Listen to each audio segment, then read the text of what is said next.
क्या कहा? आप सच कह रही हैं? हाँ बेटा, मैं बिल्कुल सही कह रही हूँ। बाकी तू मुझे बता दियो तू कब फ्री है। अगर इस हफ्ते हो जाता तो अच्छा रहता। मम्मी इस हफ्ते तो हम बाहर आए हैं, लेकिन आप चिंता मत करो, मैं अगले हफ्ते जरूर आ जाऊंगी। हाँ बेटा, कुछ पुश्तैनी मकान का मामला है, इसलिए तुझसे कह रही हूँ। तेरे पास जब भी समय हो निकाल कर जरूर आ जाना।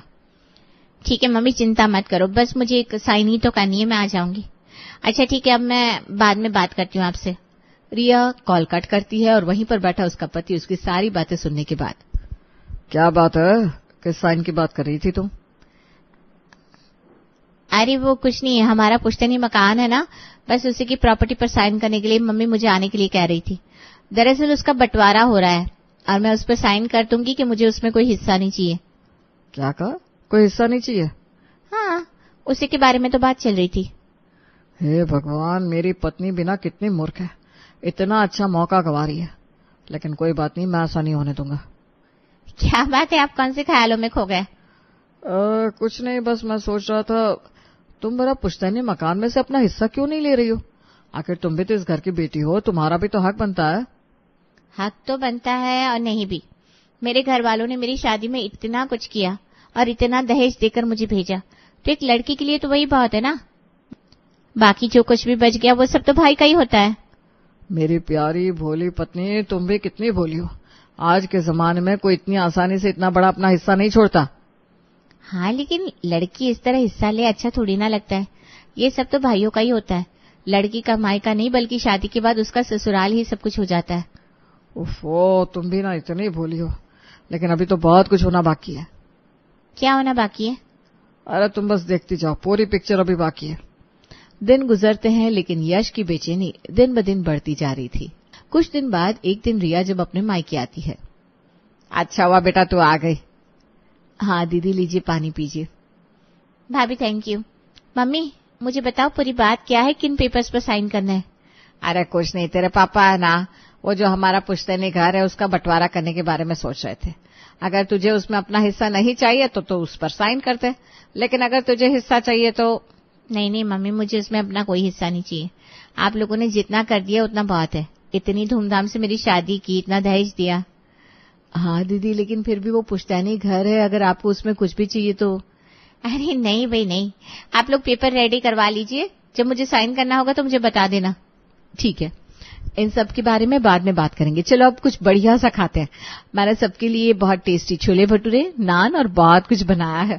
फिर तो मजा आ जाएगा भाभी। खाना खाने और गप्पे लड़ाने के बाद रिया घर वापस आती है। आ गई बहू अपने मायके से? जी मम्मी जी। क्या तुम अपने मायके गई थी, लेकिन क्यों? अरे मायके क्यों जाते हैं, अपने घर वालों से मिलने के लिए, इसीलिए गई थी।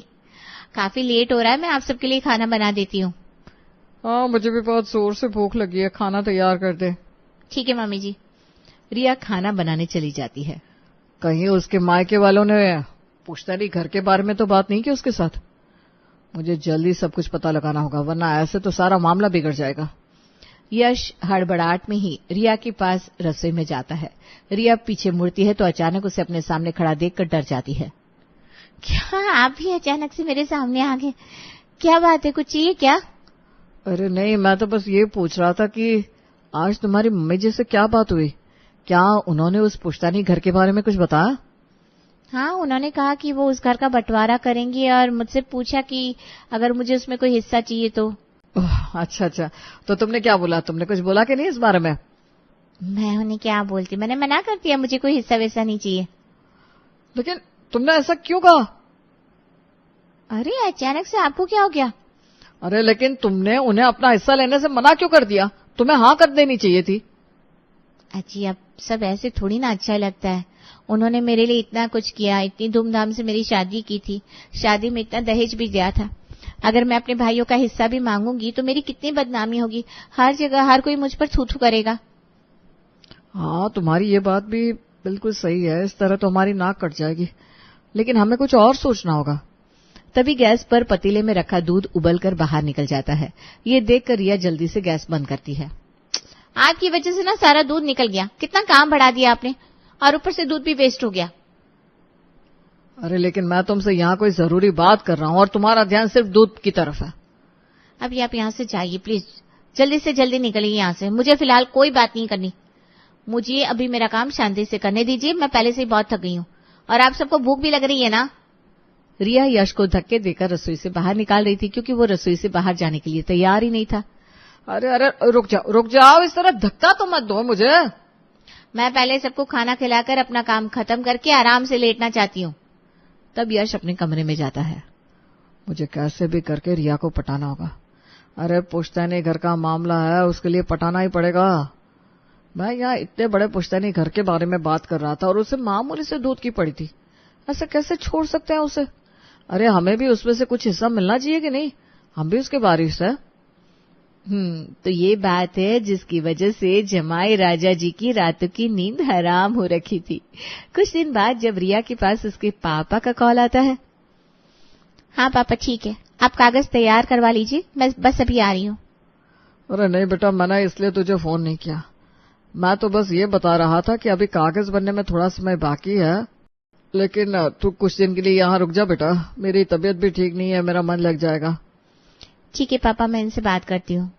रिया की कॉल कट करते ही यश अफरा तफरी में उसके पास आता है। कहाँ जा रही हो तुम? पेपर साइन करने? लेकिन नहीं, तुम्हें वहां नहीं जाना है, रुक जाओ। क्या बात है, आप वहाँ प्रॉपर्टी पर साइन करने क्यों नहीं जाने दे रहे मुझे? अरे तुम खुद सोचो, वो एक पुश्तैनी घर है, उसकी कीमत कितनी ज्यादा है और उसका रुतबा भी कितना ज्यादा है। हाँ वो तो है, तो उसका साइन से क्या लेना देना? अरे तुम भी ना सच में बिल्कुल पागल हो। मुझे पागल कहा? अरे नहीं, मैं अपनी प्यारी पत्नी को पागल कैसे कह सकता हूँ? मैं ये कह रहा था कि तुम मेरे जैसे पागल की इतनी होशियार पत्नी होने के बाद भी ऐसा कैसे कर सकती हो? अरे तुम इतनी आसानी से अपना हिस्सा कैसे छोड़ सकती हो? क्या तुम्हें इतनी बड़ी प्रॉपर्टी से कोई हिस्सा नहीं चाहिए? सच कहूँ तो मैं भी थोड़ा सा हिस्सा तो चाहती हूँ, लेकिन अगर हमने हिस्सा मांगा ना तो हर कोई हमें गलत समझेगा, और पापा की तबीयत भी ठीक नहीं है। उन्होंने मुझे अपने पास कुछ दिन के लिए रहने को बुलाया है। अरे तो तुम चिंता क्यों करती हो? बल्कि ये तो अच्छा मौका है। तुमने कल भी मुझे ये बात बोली थी और मैंने इस पर अच्छे से सोचा। हमें उनसे हिस्सा मांगना ही क्यों है? तो फिर? अरे हम कुछ ऐसा करेंगे कि वो खुद ब खुद हमें हमारा हिस्सा खुशी खुशी यूं ही दे देंगे। क्या कहा? सच में ऐसा हो सकता है क्या? हाँ बिल्कुल हो सकता है, तुम बस देखती जाओ आगे आगे होता है क्या। जैसा मैं कहता हूँ तुम बस वैसा ही करती जाओ। रिया और यश दोनों कुछ दिन रहने के लिए रिया के मायके पहुंच जाते हैं। अरे देखो तो जरा कौन आया है, दामाद जी भी आए हैं, जरा अच्छे से इनका स्वागत करो। आइए जीजा जी, आप यहाँ बैठ जाइए, हम आपके लिए बढ़िया फ्रेश मिनरल वाटर लेकर आते हैं। जी लेकिन कोई बात नहीं, मेरे लिए इतना परेशान होने की जरूरत नहीं है। अरे जीजा जी, इसमें परेशानी वाली कैसी बात है? आप इस घर के इकलौते जीजा हैं, तो आपके लिए इतना तो बनता है। सभी जोरों शोरों से यश के स्वागत की तैयारी। अरे बेटा, रिया बता रही थी आप यहाँ कुछ दिन रुकेंगे। जी पापा जी, जब मुझे पता चला कि आपकी तबीयत खराब है तो मुझे बिल्कुल अच्छा नहीं लगा, इसलिए मैं सब कुछ छोड़ छाड़ कर बस जल्दी से यहाँ आ गया। अब जब तक मैं यहाँ हूँ आपको परेशान होने की कोई जरूरत नहीं है, मैं आपका अच्छे से ध्यान रखूंगा। अरे वाह, मेरे तो बाग खुल गए, मुझे कितना अच्छा दामाद मिला है जो अपने ससुराल वालों के लिए इतना कुछ सोचता है। जी शुक्रिया, ये तो आपका बड़प्पन है। जाओ बेटा, दामाद जी के लिए बढ़िया खाना लगवाओ। ठीक है पापा। खाना खाकर और थोड़ी देर बातचीत करने के बाद सब अपने कमरे में सो जाते हैं। क्या बात है, यहाँ तो आपकी बड़ी खातिरदारी हो रही है। मुझे तो पहले ही पता था ऐसा होगा। मुझे पता है मेरे ससुराल वाले कितने अच्छे हैं। अच्छा तो होना ही है, मेरे मायके वाले जो है। अच्छा ये सब छोड़िए और मुझे बताइए आगे का प्लान क्या है? अभी पापा जी ने कागज तैयार नहीं करवाया। हमें कुछ दिन अच्छे से उनकी खातिरदारी एंजॉय करनी है और ऐसा दिखाएंगे कि हमें बिल्कुल भी कोई भी लालच नहीं है, बल्कि हम तो उस पुश्तैनी घर में इंटरेस्टेड ही नहीं है। और ऐसा करने से क्या होगा? अरे मेरी भोली पत्नी, सबकी नजरों में हमारी इज्जत बढ़ जाएगी, और जब वो देखेंगे कि हम बिल्कुल भी लालची नहीं है तो वो खुद ही वो घर हमारे नाम कर देंगे। वाह, मानना पड़ेगा, आपको कमाल कर दिया आपने, तो बहुत अच्छा आइडिया है। अब हम वैसा ही करेंगे। कुछ दिन बाद उनके घर दो पड़ोसी आते हैं। और दामाद जी, हमने सुना है आपको यहाँ 1 हफ्ता हो गया। जी बिल्कुल, पापा जी की तबीयत बहुत खराब थी, हमसे देखा नहीं जा रहा था, इसलिए हम यहाँ आ गए। पापा जी की तबीयत का ख्याल था या फिर कुछ पुश्तैनी घर के बारे में जो बातें चल रही है उसके बारे में ख्याल आ रहा था? क्योंकि जब से ये सिलसिला चालू हुआ है तभी आप यहाँ आए, उससे पहले तो कभी आप इतने समय यहाँ रुके नहीं। बताइए दामाद जी। अरे नहीं, ऐसा कुछ नहीं है। हमारे दामाद जी ऐसे नहीं है, इन्हें प्रॉपर्टी का बिल्कुल भी लालच नहीं है। बिल्कुल सही कहा। मेरे पास जितना है मैं उसी में बहुत खुश हूँ। भगवान का दिया मेरे पास सब कुछ है। इतनी अच्छी पत्नी मिल गई और एक परिवार मिल गया, बस मुझे और क्या ही चाहिए। मुझे प्रॉपर्टी में से तिनका भी नहीं चाहिए। क्या सच में? जी हाँ, बिल्कुल। रिया को अपने घर वालों की चिंता हो रही थी, इसलिए मैंने सोचा क्यों ना मुसीबत के समय इनका साथ दिया जाए। आखिर दुख सुख में अपने ही तो साथ आते हैं। मेरा तो मानना है कि हम खुशी में चाहे किसी के पास जा सके या नहीं, लेकिन जब वो या उनके हालात ठीक ना हो उस समय तो हमें जरूर जाना चाहिए। हाँ बिल्कुल, हमारे दामाद जी को किसी चीज का कोई लालच नहीं है। ये तो सभी के साथ अपनेपन से रहते हैं। सच में ऐसा आदर्श दामाद कहाँ मिलता है। ऐसा देखकर मैं तो भावुक हो गया। माफ करना दामाद जी, हमने आपकी इरादों पर शक किया। हमें नहीं पता था आप इतने अच्छे हैं। काश हमारे दामाद भी ऐसे ही होते। आप तो सभी के लिए एक आदर्श दामाद है। जी कोई बात नहीं, आजकल का जमाना ही ऐसा है, किसी को भी आसानी से गलतफहमी हो सकती है। लेकिन मुझे किसी चीज का कोई लालच नहीं है, मुझे तो 1 रुपया तक नहीं चाहिए। बिल्कुल सही कहा। हमारे दामाद जी बिल्कुल ऐसे ही हैं, भोले भाले से। बल्कि मैं तो कभी कभी सोचता हूँ कि लोग धन के लालच में इतना अंधा क्यों हो जाते हैं। इस तरह कभी भी धन या प्रॉपर्टी का लालच नहीं करना चाहिए, बल्कि हमें तो कम से कम में ही खुश रहना चाहिए। वाह वे वाह, मानना पड़ेगा आज के जमाने में क्या सोच है आपकी। आपसे मिलकर हमें बहुत खुशी हुई। सच में रमेश, तो कितना लकी है, तुझे ऐसा दामाद मिला। वहीं दूसरी तरफ कुछ दिन बाद, सच में मानना पड़ेगा, हमारा दामाद तो बिल्कुल लाखों में एक है। उन्हें तो जरा सा भी लालच नहीं है। शीला भी उनकी बहुत तारीफ कर रही थी। हाँ मम्मी जी, बिल्कुल सही कहा। पूरे मोहल्ले में हमारे दामाद जी की वाहवाही हो रही है। हाँ, हर कोई अपने दामाद को हमारे घर के दामाद से कंपेयर कर रहा है और कह रहा है काश उनके दामाद भी ऐसे ही होते। सच में हमारे दामाद जी को तो बिल्कुल भी लालच नहीं है, वरना आजकल तो जिसे देखो हर कोई बस लालच में ही मरता रहता है। हाँ मम्मी, सही कहा आपने, ये बिल्कुल भी ऐसे नहीं है। इनकी तो बात ही अलग है। रात को अपने कमरे में, आपने तो कमाल कर दिया। हमारे सभी पड़ोसी आपकी इतनी तारीफ कर रहे हैं कि तारीफ करते थक नहीं रहे। अरे ये तो बस ट्रेलर है, पिक्चर अभी बाकी है। हम तो उन्हें मक्खन लगाएंगे, फिर तुम देखना कमाल। और अगर आपका कमाल नहीं कर पाया तो फिर हम क्या करेंगे? अरे मेरी प्यारी भोली पत्नी, तुम भी ना बहुत भोली हो। मैं हूं ना, मैं सब संभाल लूंगा। मेरे होते हुए कुछ खराब नहीं हो सकता। तुम बस देखती जाओ मेरी चुटकी का कमाल। ठीक है, वैसे मुझे भी लग रहा है कि शायद आपका ये प्लान कामयाब हो सकता है। शायद नहीं, पक्का कामयाब होगा। तुम बस देखते जाओ, मेरा प्लान कभी फेल हो ही नहीं सकता। कुछ दिन बाद, क्या बात है पापा जी, आप इतने उदास क्यों नजर आ रहे हैं? कुछ नहीं बेटा, बस ऐसे ही। आज प्रॉपर्टी के कागज करने थे, मैंने उनमें कुछ बदलाव किया है। शुरुआत में रिया ने भी सब लेने से मना कर दिया था। अरे पापा जी, आप चिंता मत कीजिए, हमें कुछ भी नहीं चाहिए। हम तो बस यहाँ पर आपका साथ देने आए थे। आप हमें उसमें बिल्कुल भी ऐड मत कीजिएगा। अरे नहीं बेटा, ऐसा नहीं है। नहीं पापा जी, मैं कह रहा हूं ना, हमें ऐड करने की बिल्कुल जरूरत नहीं है। हमें कुछ भी नहीं चाहिए। आपको तो पता ही है मुझे 1 रुपए का लालच नहीं है। हाँ बेटा, मैं समझ रहा हूं, लेकिन अरे लेकिन कुछ नहीं, आप सारी चिंता छोड़ दीजिए पापा जी। यश रमेश को बात को पूरा होने ही नहीं दे रहा था और बार बार उसकी बात बीच में काट रहा था।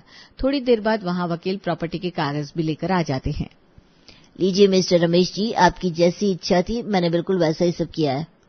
साइड में रिया और यश खड़े थे। यश धीरे से रिया से कहता है, अब तुम तैयार हो जाओ, तुम्हें अपनी अच्छी एक्टिंग स्किल्स दिखानी है आज। अब हम दोनों को थोड़ा ना नुकुर करने का ड्रामा दिखाना होगा। दिल थाम कर बैठना, हमारी एक्टिंग के बाद हमें बहुत बड़ा इनाम मिलने वाला है। तभी रमेश अनाउंसमेंट करता है, मैंने दामाद जी के नाम पर कुछ भी नहीं छोड़ा। क्या? हाँ बेटा जी, आपने जो कुछ भी कहा था मैंने उन सबको ध्यान से सोच समझकर बहुत बड़ा फैसला किया है। ये सब सुनकर यश और रिया के तो होश ही उड़ जाते हैं। लेकिन रमेश ने ऐसा क्यों किया? अरे हमारे दामाद जी तो इतने भोले हैं कि कोई भी उनको मूर्ख बना सकता है। इसीलिए मैं नहीं चाहता कि कभी ऐसा कुछ हो।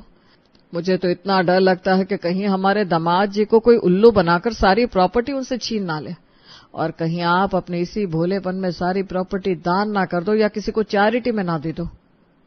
सही कहा, हमारे दामाद जी बहुत भोले हैं, उन्हें कोई भी फंसा सकता है। इसीलिए हम अपने दामाद जी को बचाना चाहते हैं।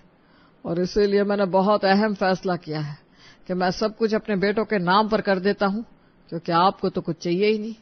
जब आपको किसी भी धन का लोभ लालच है ही नहीं और पहले से आपके पास जो कुछ है आप उसे त्यागने के बारे में सोच रहे हैं, तो फिर इतना कष्ट क्यों करना। इसलिए मैंने सब कुछ अपने बेटों के नाम पर कर दिया है। अब जरा इस पर साइन कर दीजिएगा।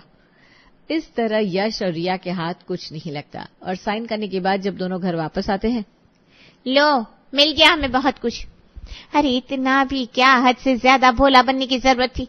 पूरी पिक्चर में आप मुझे भोली भोली कहते आ रहे थे, लेकिन खुद ही इतने भोले बने कि आखिर में खाली कटोरा हाथ लगा। अरे मुझे क्या पता था मेरा ये प्लान इस तरह से फेल हो जाएगा। एक तो इतनी मेहनत की, ऊपर से लास्ट में कुछ मिला भी नहीं। हाँ, मैंने भी देख लिया कितना अच्छा सब किया था। इससे अच्छा मैं आपकी बातों में ही ना आती तो सही रहता। बड़े आए थे सब कुछ प्यार से अपने नाम करवाने और मिला क्या, खाली कटोरा।